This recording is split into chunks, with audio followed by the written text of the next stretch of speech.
السلام علیکم دی ہرر ہب میں آپ سب کا ویلکم کرتی ہوں۔ تو آج میں موجود ہوں ایک نیا پراسرار واقعہ لے کر، جو کہ آپ سب کے لیے حاضر ہوئی ہوں۔ وقت ضائع کیے بنا ہم اپنے واقعے کی طرف بڑھتے ہیں۔ تو واقعہ ہے بھتیجے کی شادی۔ یہ دسمبر کا مہینہ تھا۔ رشتے میں لگتے بھتیجے کی شادی کے ولیمے کی تقریب سٹی ایریا سے باہر لگ بھگ 3 کلومیٹر کے فاصلے پر مارکیٹ میں تھی۔ میں اپنی والدہ کے ساتھ عین وقت پر وہاں پہنچا۔ گھر میں چھوٹا بھائی ہمارے بار بار کہنے کے باوجود ساتھ نہیں آیا۔ ہم ہال میں پہنچے تو اس کی کال آئی تو اسے کہا کہ سب تمہارا پوچھ رہے ہیں، آ ہی جاؤ۔ بولا وہ دوستوں کے ساتھ باہر ہی کھانا کھائے گا۔ خیر، ہم وہاں سے جب فری ہوئے تو کچھ عزیزوں نے والدہ کو روک لیا اور مجھے کہا کہ آپ ٹھہر جاؤ تو اکٹھے چلتے ہیں، نہیں تو جیسے موڈ ہو۔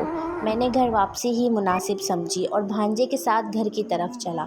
جب مجھے وہاں رکنے کا کہا جا رہا تھا تو اس وقت چھوٹے بھائی کا ٹیکسٹ ریسیو ہوا۔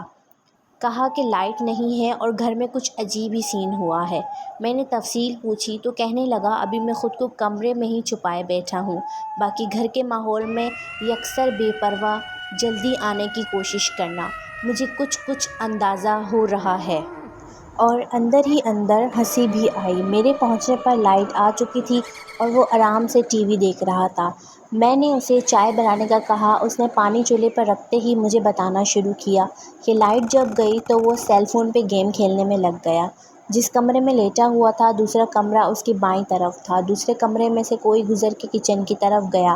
کہتا میں نے سوچا کہ چارجنگ لائٹ کی روشنی ڈاؤن ہوئی ہوگی، مگر نہیں۔ جہاں یہ لیٹا ہوا تھا اس نے کمرے کے دروازے پر نظریں جمائے، ہاتھ میں فون پکڑے کچن والے پلر کی طرف مسلسل دیکھنا شروع کر دیا اور سیل بھی ایک دو بار گیم کی طرف توجہ دینے کی کوشش کی، مگر ذہن ہٹ چکا تھا۔ اتنے میں اسے اسی کچن کے پلر کی اوٹ میں ایک 5-6 سال کا نہایت خوبصورت بچہ کھڑا اپنی طرف بلاتا نظر آیا۔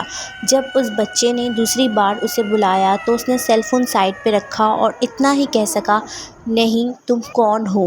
بچہ ہنسا اور پھر اسے اپنی طرف بلایا، مگر یہ وہاں سے نہ اٹھا اور بچے کو واپس کمرے میں جاتے بھی دیکھا۔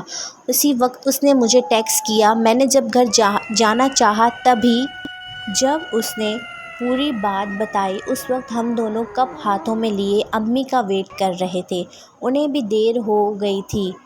کال کی تو انہوں نے کہا وہ راستے میں ہیں۔ میں نے چائے پی کر بھائی کو اس بچے کے بالوں کی رنگت، اس کے نین نقش، چہرے کے خد و خال بتائے تو وہ اچھل کر بڑی ساری ہاں جی کرنے لگا اور حیرت سے مجھے دیکھنے لگا۔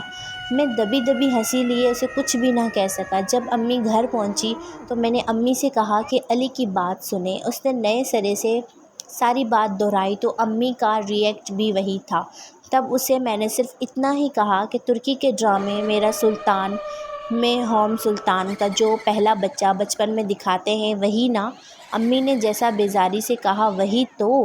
تب سے اب تک علی کے ذہن میں یہی سوال چوکڑی مارے بیٹھا ہے کہ آپ کا اس سے کیا واسطہ، اس کا ہمارے گھر میں رہنے کا کیا مطلب، مگر ہم اسے بتا نہیں سکتے کہ اس نے ابھی تک صرف وہ سنہری گھنگریالے بالوں میں نیلی آنکھوں والا گوری رنگت کا بچہ ہی دیکھا ہے، جبکہ اس کی پوری فیملی گھر میں ہی رہتی ہے اور کسی نہ کسی طریقے سے اپنی موجودگی کا احساس دلاتی رہتی ہے۔